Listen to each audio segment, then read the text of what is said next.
Vamos a compartir nuestro material de hoy dentro de lo que hemos llamado este seminario de vida con propósito.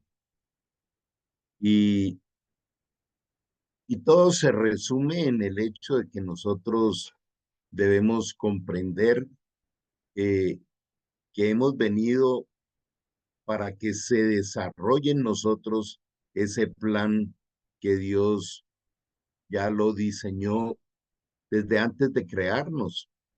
Dice en Jeremías 29:11 que Él tiene un plan especial para cada uno de nosotros. Entonces, hoy vamos a explorar una palabra, solo una, y es por qué Jesús se llama a Él mismo el Verbo, por qué Dios Padre habla de que envió al Verbo. Eh, Cada palabra que hay en la escritura tiene una profundidad que no tiene límites.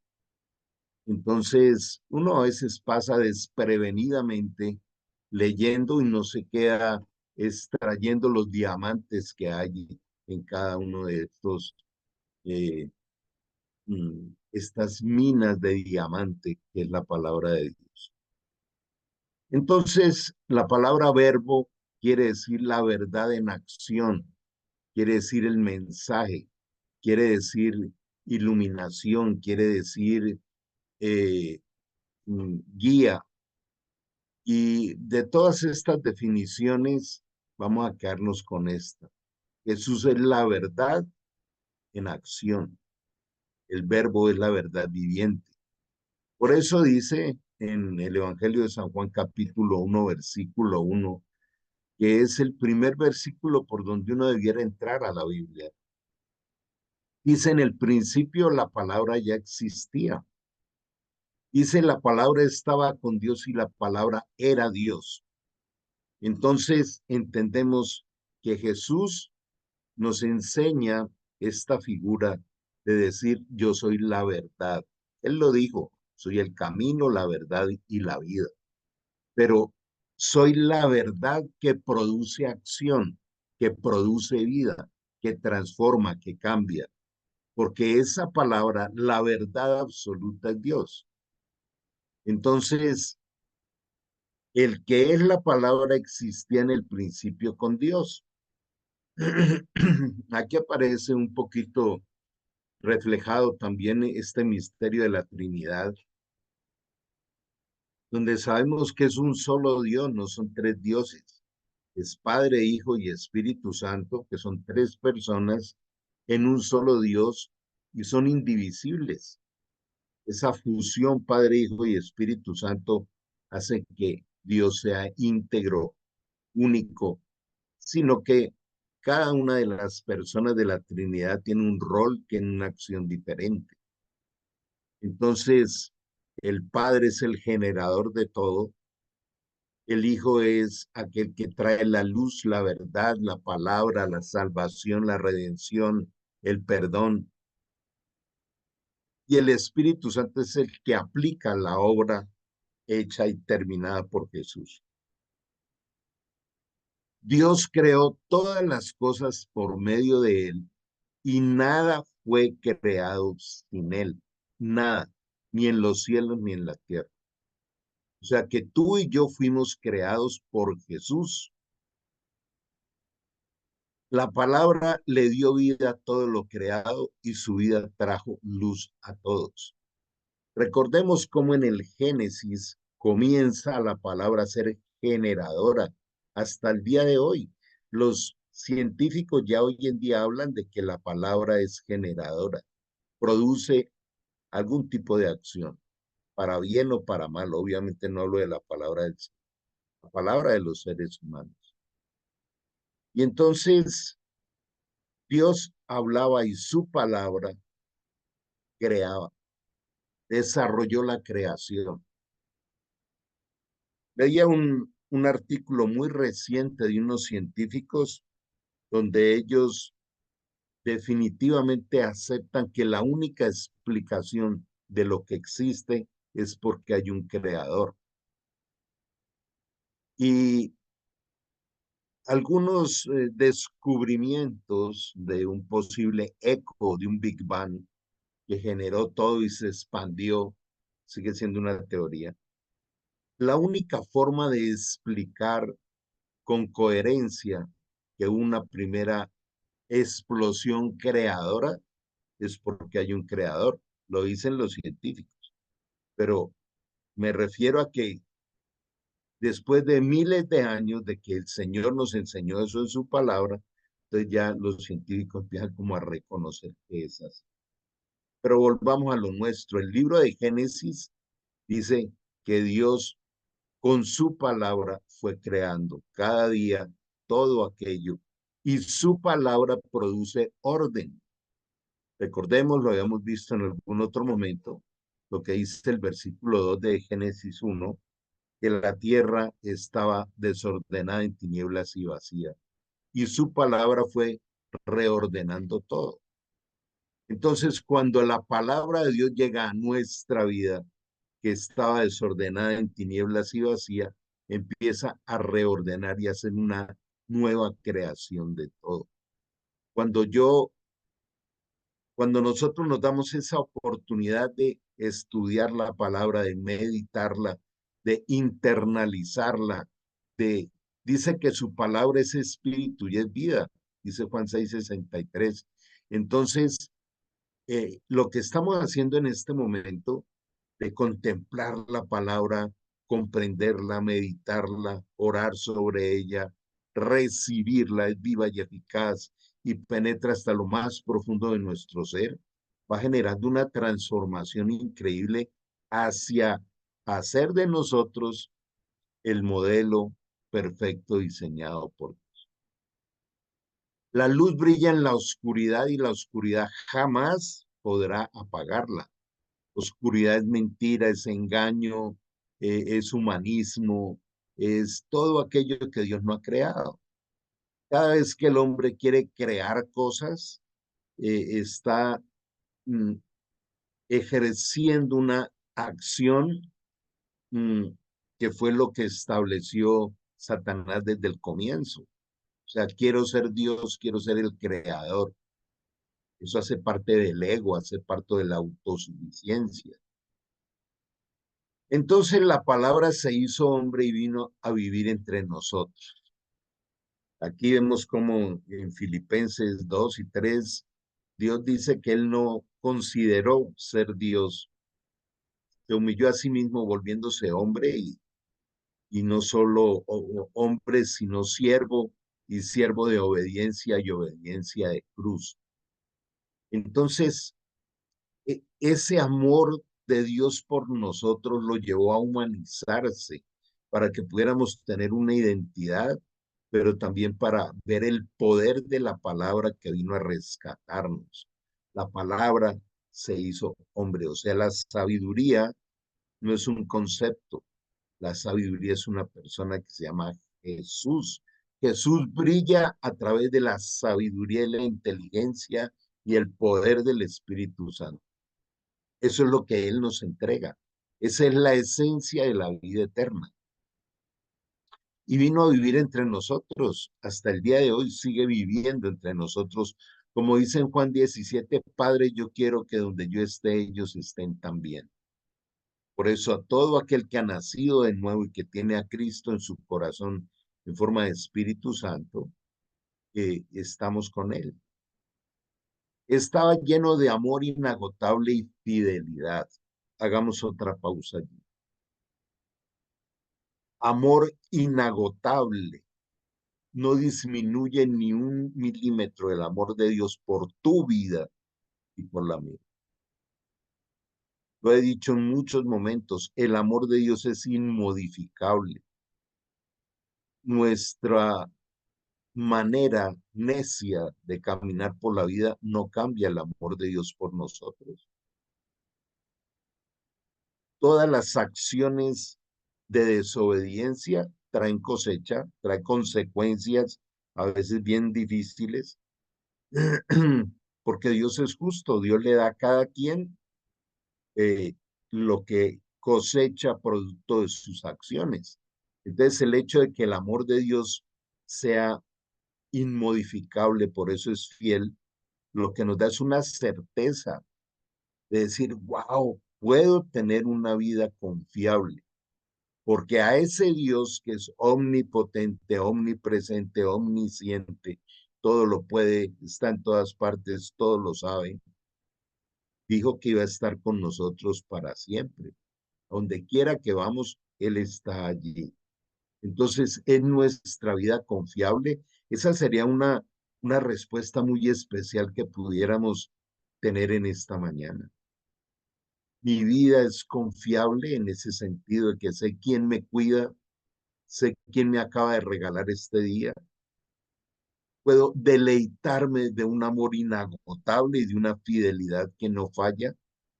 Cuando miro la palabra, medito la palabra, internalizo la palabra, practico la palabra, no cuando fijo mis ojos en las pruebas o las circunstancias o los resultados del pecado. Por eso es tan importante dónde fijo mi mirada en cada momento difícil de la vida. Y hemos visto su gloria, la gloria del único Hijo del Padre. Aquí hay un detalle demasiado importante. Siempre que Dios nos enseña cómo mirar a Jesús, habla de su Hijo unigénito, el único Hijo de Dios, que es la figura humana que toma Jesús, por eso le llama Hijo. Es una creación que hace a través del vientre de María. Pero cada vez que se refiere a María, habla del primogénito de María. O sea, el primero porque vinieron otros. Solo dejo ese detalle. Sigamos. En realidad, yo nací, vine al mundo para dar testimonio de la verdad. Palabras de Jesús en la versión NTV. Dice, ¿a qué vino el mundo? Para dar testimonio de la verdad. Es decir, para que todo aquel que tome mi palabra y permita que se vuelva vida en él, va a producir lo que Jesús dice que va a producir. Por eso es tan importante entender la palabra, el verbo es la verdad en acción. Es el poder de Dios transformador para nuestras vidas. Todos los que aman la verdad, respondámonos esto, yo amo la verdad.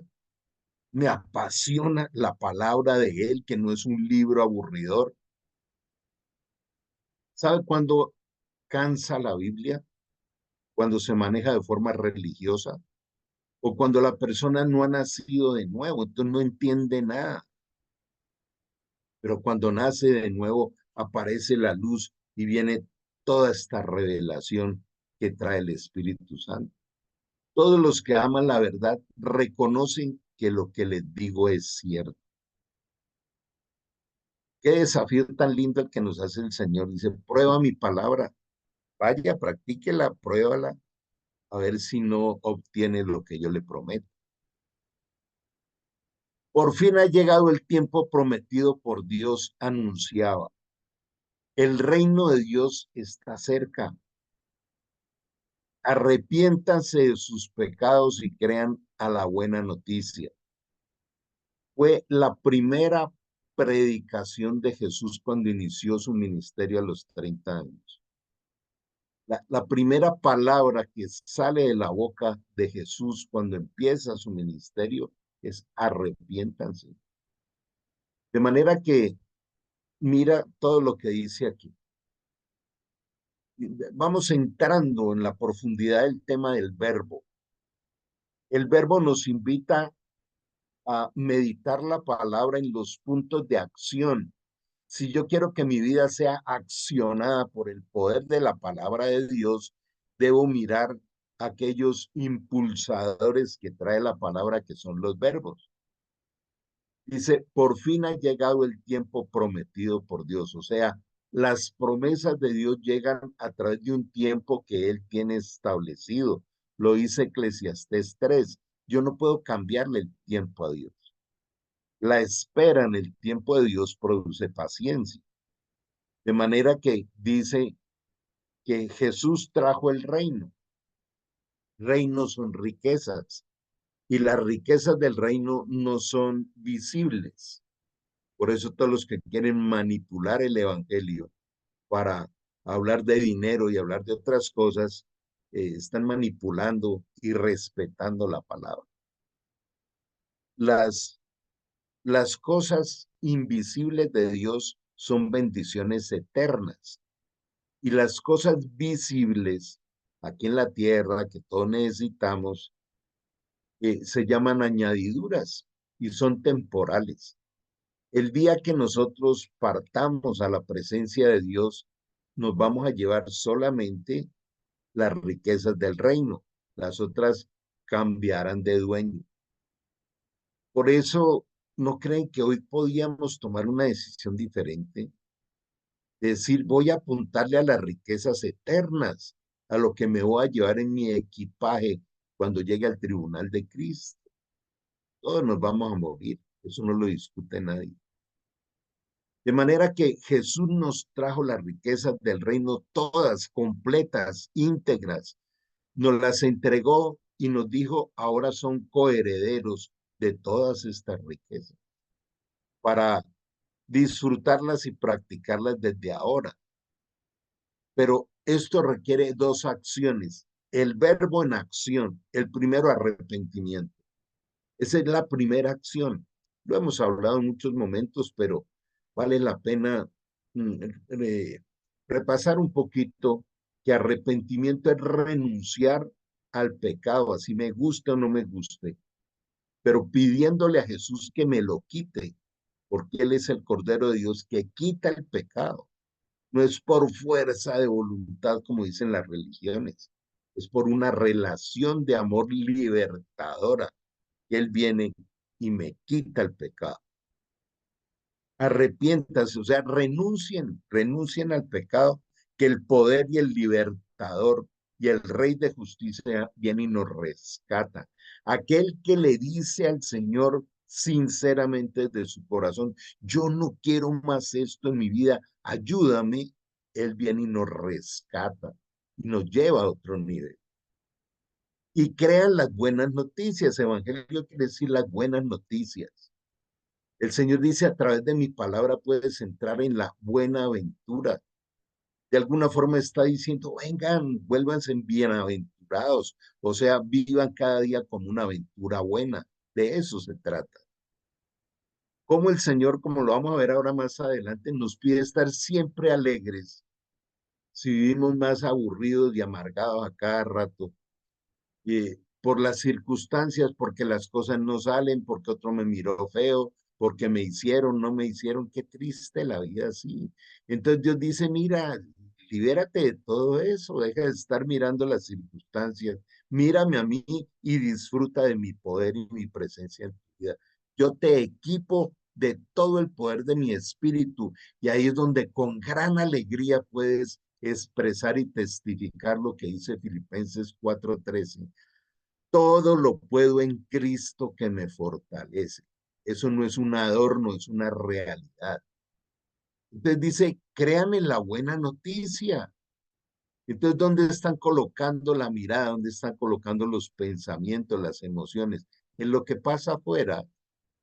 Acá está el Espíritu Santo que nos convierte en templos. Por eso dice, fijando los ojos en Jesús, que es el autor y el consumador de la fe. O sea, el que convierte las promesas en realidades. Cada vez que los discípulos de Jesús la embarraban, no podían hacer algo, Jesús les decía, hombres de poca fe. Y eso sigue pasando hasta el día de hoy. En cambio, cuando alguien se convierte al Señor, el velo es quitado, pasaje que con frecuencia lo traemos. En este instante hagamos una pausa. ¿Usted ha vivido el arrepentimiento? ¿Usted cree en las buenas noticias de la palabra de Dios? ¿Cree que las promesas de Dios llegan a su vida porque su amor es infinito, inagotable y su fidelidad es perfecta? ¿Usted cree en eso? El peor enemigo de la fe es el engaño y la incredulidad. Y uno de los engaños es creer que las cosas se reciben por merecimiento y no por gracia. Lo estoy repitiendo con constancia porque es importante esto. Venimos con esa impronta ahí en nuestra mente que creemos que todo tiene que ser por merecimiento. No, es todo lo contrario. Cuando yo me abro al amor de Dios, el impacto del amor de Dios en mi vida producen actos de obediencia, de crecimiento y de madurez. No es lo contrario, sería imposible. Pues el Señor es el Espíritu Santo y donde está el Espíritu del Señor allá hay libertad. Entonces, el verbo en acción produce libertad. Si me aman, obedezcan mis mandamientos. Es que aquí tendríamos para quedarnos mucho rato. Es decir, ¿qué nos demanda Dios? Dice, yo los he creado a ustedes y les he creado todo y tengo un plan de vida eterno para ustedes, para que se deleiten de mi amor. Yo los amé primero, dice en la primera carta de Juan 4. Yo los amé primero. Entonces, eh, estamos disfrutando nuestra relación con Dios, si es una relación de deleite, de amor, o nuestra relación con Dios está más enfocada en los resultados de las añadiduras terrenales, que nos producen gran pasión por tener esto o aquello, o grandes afugias y angustias y estrés. ¿Cuándo saldré de esto? De eso no se trata. Se trata de una relación de amor con Él. Dice, cuando hay ese amor, recibimos la capacidad de deleitarnos en la obediencia. La obediencia es un deleite, no es una carga. Se vuelve una carga cuando queremos hacerla en nuestras fuerzas y no por la capacidad que nos da el Espíritu Santo. Recordemos lo que dice Filipenses 2:13, que Dios trabaja en nosotros para colocar el deseo y el poder de hacer lo que a Él le agrada. O sea, las ganas, la pasión la coloca Él y el poder. Entonces la obediencia es un deleite.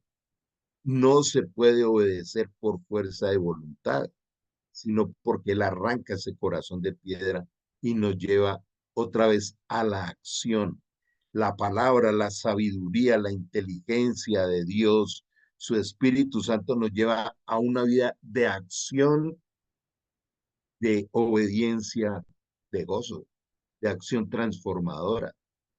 Dice, si ustedes me aman y obedecen mis mandamientos, yo le pediré al Padre y Él les dará otro abogado, otro consolador, otro ayudador, quien estará con ustedes para siempre. Hagamos otro alto aquí. ¿Usted de verdad tomó la decisión un día de convertirse y ser cristiano? Ser cristiano es permitirle a Dios que viva dentro nuestro. La primera carta de Juan 3:9-10 dice que los que son nacidos de Dios no pueden pecar ni practican el pecado porque el Hijo de Dios, la simiente de Dios, vive en nosotros. Primera Corintios 3:16, Él nos convirtió en templo del Espíritu Santo. Entonces, si yo no hago un alto en mi vida y medito en esto, decir, wow, a Dios le dio por venirse a vivir dentro mío porque me ama y no quiere vivir en ningún otro lado. Lo veíamos en días pasados que Jesús decía, el Hijo del Hombre no tiene dónde recostar su cabeza, porque Él el único sitio que quiere vivir es en tu corazón. Dios anhela poder vivir en tu corazón, eso es lo que Él quiere, es lo que Él desea, vivir en tu corazón. De manera que Él promete que si entra en nuestro corazón, vivirá ahí para siempre. Meditemos, por favor, no te dejes distraer por nada y meditemos un segundo. Si Dios tiene un amor inagotable y su fidelidad va a hacer que todas sus promesas se cumplan en tu vida, ¿cómo debiera ser tu estilo de vida? Si ve que las circunstancias que ocurren es por falta de fe, y lo dice también en Santiago, que lo que no es por fe es pecado, pecado es fracaso. Dice, me refiero al Espíritu Santo, quien los guía a toda la verdad. Otra vez, guiarnos a la verdad es a la experiencia de vivir la palabra en acción. La palabra en acción produce resultados. El mundo no puede recibirlo porque no lo busca ni lo reconoce, pero ustedes sí lo conocen. El que de verdad se ha convertido, ha experimentado a Dios en su vida, porque Él ahora vive con ustedes y después estará en ustedes. Mira, mira lo que dice aquí en el momento en que Jesús lo enseña, pero es profético. Dice, porque Él ahora vive con ustedes. Él estaba allí, Jesús estaba con ellos. Jesús le decía, yo soy el verbo. Pero dice, luego estará en ustedes porque todavía no había venido el Espíritu Santo. Ahora ya vino y se cumplió esta profecía y Él vive dentro nuestro. No los abandonaré como a huérfanos, vendré a ustedes. Dentro de poco el mundo no me verá más, pero ustedes me verán. Dado que yo vivo, ustedes también vivirán. Si Él vive en nosotros, es la fuente de la vida y es el que nos va llevando esa transición hacia la eternidad. Cuando yo vuelva a la vida, cuando yo resucite, era profético, también lo cumplió. Ustedes sabrán que estoy en mi Padre, que ustedes están en mí, yo en ustedes. Qué fusión del Espíritu. El Espíritu Santo es el que une al Padre, al Hijo y a los hermanos menores de Jesús, que fuimos convertidos en hijos.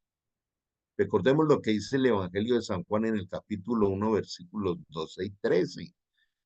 Porque aquel que cree en el nombre de Jesús y lo recibe en su corazón, le es dado el derecho de ser convertido en hijo de Dios, no en hijo de humanos. No es por voluntad humana, sino por voluntad de Dios. Los que aceptan mis mandamientos y los obedecen son los que me aman. Con esto tendríamos de sobra. ¿Aceptamos sus mandamientos o peleamos contra ellos? ¿O los posponemos?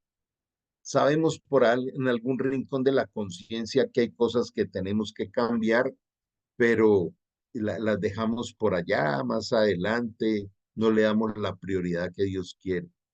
¿Aceptamos los mandamientos? Otra pregunta trascendente en esta mañana. ¿Los aceptamos o peleamos con ellos? Uno escucha con mucha frecuencia a la gente decir, es que tampoco, es que yo no estoy de acuerdo. Alguna vez un grupo de personas que estaban también con los discípulos le dicen a Jesús, uy, no, eso es muy duro, es muy fuerte lo que nos pide que hagamos, mejor nos vamos. Y abandonaron a Jesús. Cuando hay una sentencia sobre el matrimonio, dicen los discípulos, uy, es mejor no casarse. O sea, cuando no se entiende la palabra de Dios, entra a chocar con una vil sabiduría humana. Los que aceptan mis mandamientos y los obedecen son los que me aman. Y porque me aman a mí, mi Padre los amará a ellos. Y yo los amaré y me daré a conocer a cada uno de ellos. Y esta es la vida eterna, que te conozcan a ti, el único Dios verdadero, y a Jesucristo que has enviado. ¿Cómo conocerlo? A través del amor. Y yo los amaré. Y si, dice el Señor, si me aceptas mi amor, si tú me aceptas, si tú me permites que yo te ame, me conocerás. Qué lindo eso. Me daré a conocer a cada uno. Por eso es que Dios tiene una programación y una sabiduría específica para cada uno de sus hijos. En la obediencia a su palabra, o sea, amar a Dios, la verdad en acción nos lleva del deleite de la obediencia, y el deleite de la obediencia es amar a Dios. Esa acción de obediencia, de deleite, se produce a través de los verbos escritos en la Biblia. Por favor, esta es la parte más práctica que nos podemos llevar hoy. Usted debiera llevar una lista de los verbos que hay escritos en la Biblia.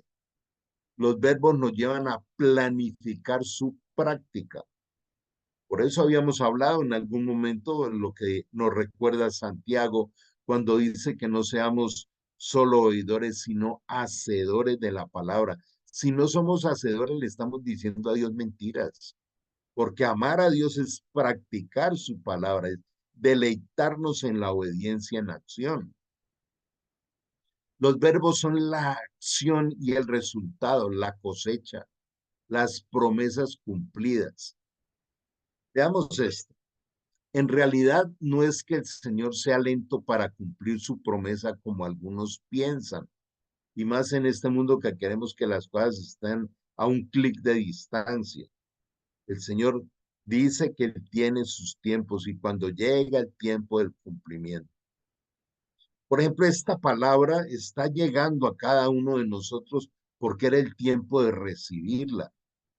El tiempo de Dios tiene una profundidad que no la alcanzamos a captar toda, pero este era el tiempo que nos llegara este mensaje, porque Él dice en Isaías 55 que la palabra la envía en el tiempo perfecto de Él para que produzca el efecto para el cual la envía y no regresará Él sola, sin dar el fruto que Él quiere.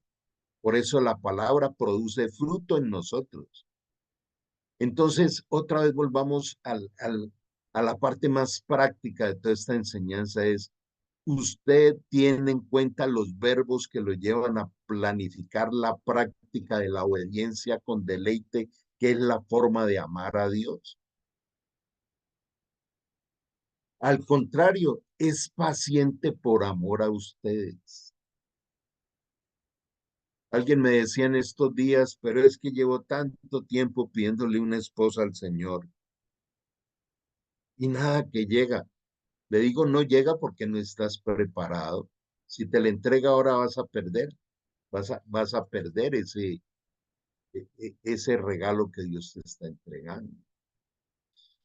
No quiere que nadie sea destruido. Ey, escuchemos, Dios no quiere que seamos destruidos por el pecado. Pecado es fracaso, destrucción, todo lo que quiere.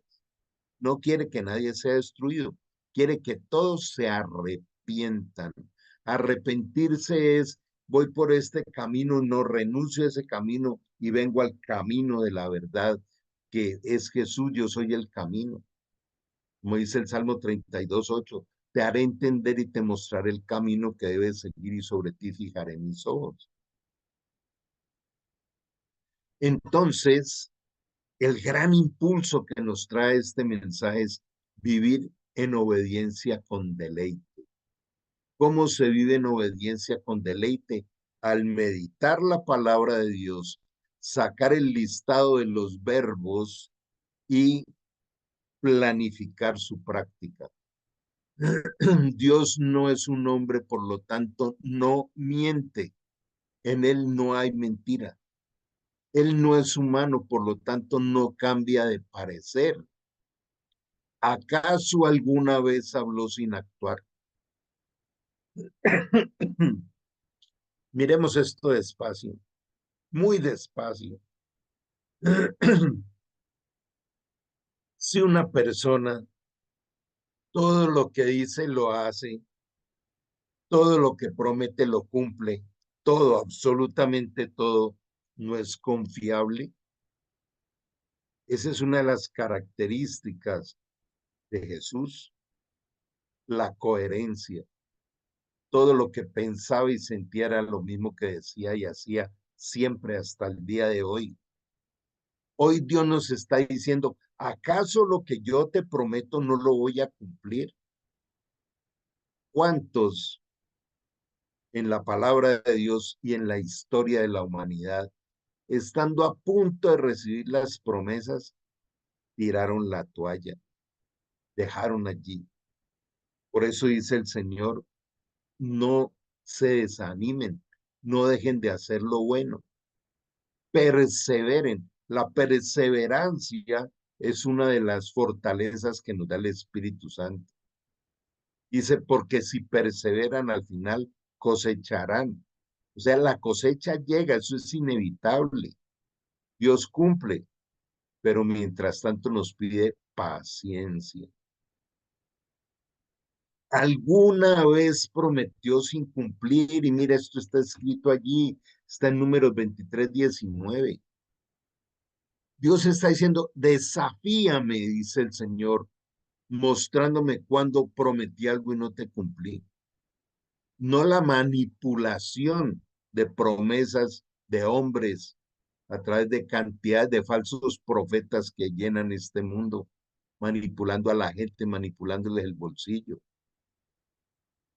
Dice es Dios, allí en tu habitación, cuando estás metido en la palabra y te entrego las promesas y tú sabes que te las estoy entregando porque es el Espíritu Santo el que lo trae a ti. A veces no es fácil explicarlo en palabras humanas, pero sabes que es del Espíritu que está llegando, el Espíritu Santo. Esa promesa se va a cumplir. Alguna vez prometió sin cumplir, eso nos tiene que dar a nosotros una fortaleza de fe y un poder para atravesar los huracanes, atravesar el fuego, atravesar esas pruebas de la vida. Estén siempre llenos de alegría en el Señor. Vamos mirando esta parte. Vamos a entrar a la parte de mayor práctica. Eso está en Filipenses 4, pero entonces vamos a ir observando los verbos. Estén siempre llenos. ¿Cómo me lleno de la alegría del Señor? Pues a través del gozo que trae el Espíritu Santo, pero tengo que buscarlo. ¿Por qué no disfrutamos de ese gozo? Por los distractores de lo visible. Segunda Corintios 4:18 nos lo advierte. Dice, no estén mirando las cosas que se ven, sino las que no se ven, porque las que se ven son temporales y las que no se ven son eternas. Mira lo eterno, las riquezas del reino. De aquí podemos ir sacando la lista de los verbos. Lo repito, alégrense.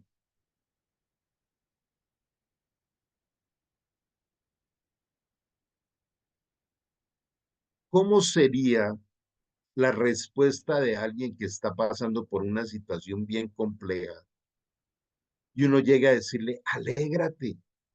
Nos mirarían con mucha molestia. Es que me estás faltando al respeto, es que, no, es que cómo me voy a alegrar con esto que me está pasando. Ese es el razonamiento humano. Pero el Señor trata de que comprendamos que sobre las circunstancias difíciles vamos a ver caer su gloria, su gracia, su amor. Segunda Corintios 12:9, bástate mi gracia porque mi poder se perfecciona en tu debilidad. En las dificultades podemos experimentar el oportuno socorro, el abrazo de Dios, que todo el mundo vea que son considerados en todo lo que hacen, o sea, pacíficos, no reactivos, no llenos de quejadera. Recuerden que el Señor vuelve pronto. No se preocupen por nada. Estamos sacando el listado de los verbos, no preocuparse por nada. Tremendo mandamiento. Y ese mandamiento de no preocuparse por nada es porque Él nos capacita para no preocuparnos por nada.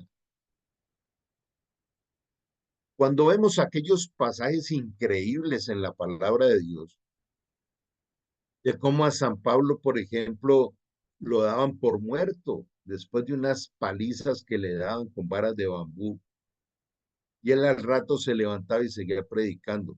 ¿Ustedes creen que eso lo hacía humanamente? Lo hacía con el poder del Espíritu Santo. Y dice la Escritura, dice en Romanos, que el mismo Espíritu Santo con el poder que resucitó a Jesús es el mismo que vive en nosotros para darnos toda la fuerza, para darnos la sabiduría y la inteligencia de ir venciendo cosas y de ir de gloria en gloria y de victoria en victoria. Pero mira como dices, cuando hayan preocupaciones, oren por todo. La oración es el medio como se obtiene el poder y la fuerza. Y como dice en Isaías 40, levantar alas de águila, correr sin fatigar. Díganle a Dios lo que necesitan. Hey Dios, hoy vengo. Y denle gracias por todo lo que Él ha hecho.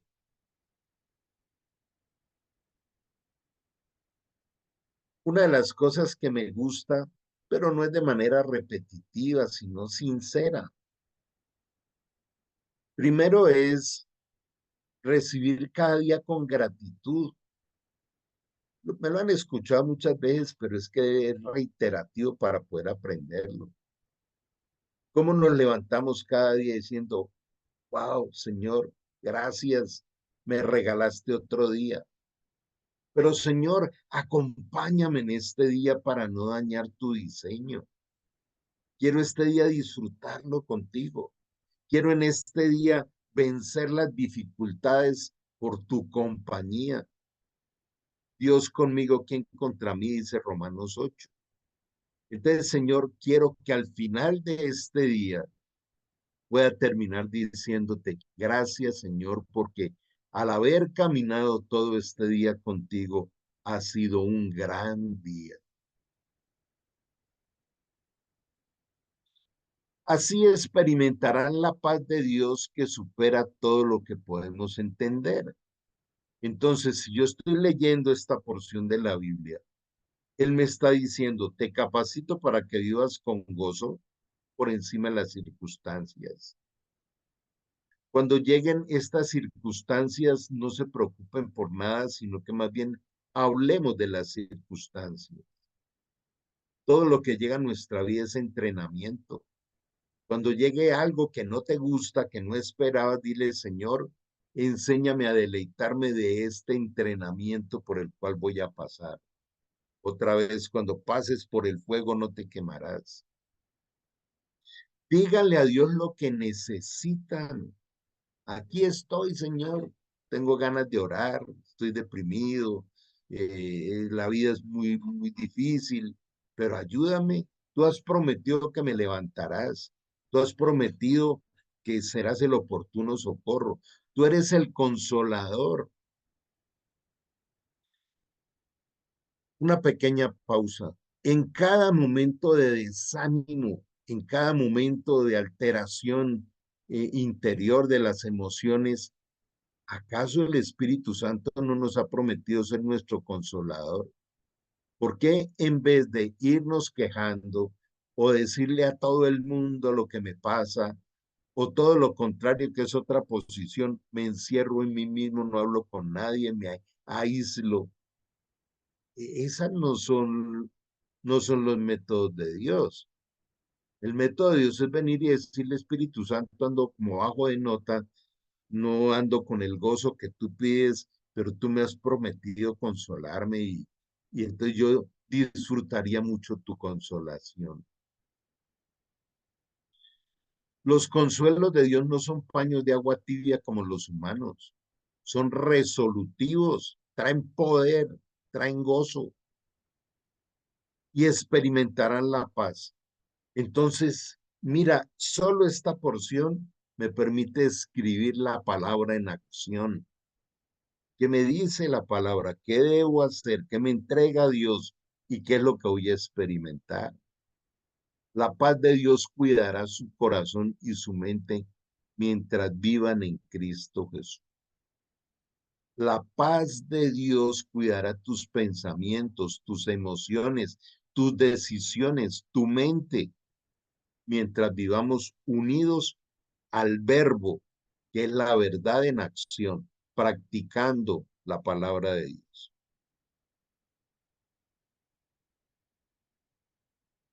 Cuando estudiamos la palabra, también tenemos que tener cuidado de aprender la exégesis, es decir, aprender cómo se estudia la Biblia. Usted tiene a alguien maduro, idóneo, que le está enseñando estas cosas? Porque eso lo demanda Dios. Si nosotros vemos, por ejemplo, la carta a Filemón, es una carta que Pablo le escribe a Filemón, no es que se la escriba a todo el mundo. Entonces yo debo entender esa carta que trae de parte de Dios para Filemón, qué es lo que ocurrió con Filemón y con Onésimo, y de toda esa historia que ocurrió allá, cuáles son las aplicaciones que puedo traerle a mi vida. La carta a los Corintios, la carta a los Gálatas. Entonces, esas cartas llevan un destinatario específico. Entonces, yo debo, al estudiar la Biblia, mirar qué le ocurría a esta gente, en qué época fue, quién lo escribió, cuál fue el mensaje de Dios para ellos. Pero de ahí sale una gran enseñanza de cómo aplicarla para estos días. Y aún terminaría diciendo que el Antiguo Testamento es sombra y figura de lo que iba a pasar en el Nuevo. De manera que no es ir y sacar por allá un versículo, descontextualizarlo y tratar de aplicarlo a mi vida y entonces no pasa nada. Y entonces que Dios no me quiere, es que yo soy de malas, es que vivo estrellado. No, el diseño perfecto de Dios no podemos cambiarlo. Quiero dejarte este mensaje final. La vida tiene un diseño que nadie puede cambiarlo. O nos metemos en el diseño o vamos a vivir una vida cada vez más deteriorada. El diseño de Dios se disfruta. Él nos atrapó con su amor. De manera que espero que hoy te lleves o nos llevemos este mensaje de que el amor de Dios es eterno, que es inmovible. Nada ni nadie te podrá separar de su amor. Ese amor nos tiene que dar una cobertura de seguridad increíble y de gran motivación a ser practicantes con deleite de su palabra, lo cual se hace con el poder, la sabiduría y la inteligencia que Él nos entrega. Y esto se activa a través de la renuncia, a través del arrepentimiento. Recuerda lo que dice la Escritura. Todo aquel que desee cuidar su vida la perderá, pero aquel que pierda su vida por ir en pos de Cristo para vida eterna la ganará. ¿Qué quiere decir eso? Está diciendo, si tu vida está basada en el dinero y el dinero es lo que te da la paz, te da la tranquilidad, lo vas a perder todo. Pero si tu vida es Cristo, para vida eterna la ganarás. Es un genérico por toda la palabra de Dios. Busca primeramente el reino de Dios y su justicia, y esas añadiduras te serán dadas. La vida en Cristo merece un respeto por su diseño, por el orden en que Él ha establecido las cosas. No juzgue, no se queje, es lo que Él nos dice. Pero todo esto solo es posible a través de la acción del Espíritu. Démosle gracias a Dios por este tiempo. Recordemos que esto queda grabado, lo pueden revisar, mirar. Está en YouTube en Restauración Agape Internacional y esto siempre lo estamos trasladando a través de los grupos. Amado Dios, te damos gracias porque esta palabra que es viva y eficaz ha penetrado dentro nuestro y producirá el fruto para el cual la envías. Hoy queremos, Señor, eh, entregarte nuestro destino y decirte, Dios, danos tu abrazo, tu bendición, tu compañía. Te entregamos hoy nuestras necesidades. Nos acabas de hablar de que te entreguemos las preocupaciones, las ansiedades, y tú colocarás una paz que sobrepasa todo entendimiento. Por eso, Señor, te damos gracias porque esta palabra va a producir resultados que podremos luego testificar. Tú conoces no solo nuestro corazón, nuestra mente, También conocen nuestras debilidades. Perdónanos. Hoy nos arrepentimos. No queremos seguir un camino humano. Queremos el camino que tú trajiste. Tú eres el verbo, la palabra, el camino, la verdad, la vida. Y de ahí no nos queremos salir. Ayúdanos. Tú prometes en el Salmo 121 que no nos dejarás desviar a la derecha ni a la izquierda. Por eso reclamamos esa promesa. Manténnos en el camino, Señor. Hoy colocamos las necesidades de cada una de las personas, las familias, las ciudades y aún los países, Señor, en este momento, en este tiempo de oración. Hoy clamamos a ti, Señor, por Colombia, por Venezuela, por Ucrania, por Israel, por todos estos países que están en tanto conflicto, por todos los países que están aquí representados hoy. Te pedimos tu abrazo, tu bendición y tu compañía hoy y siempre, Señor, en el nombre de Jesús. Dios les bendiga. Nos seguimos encontrando en los diferentes espacios. Feliz fin de semana.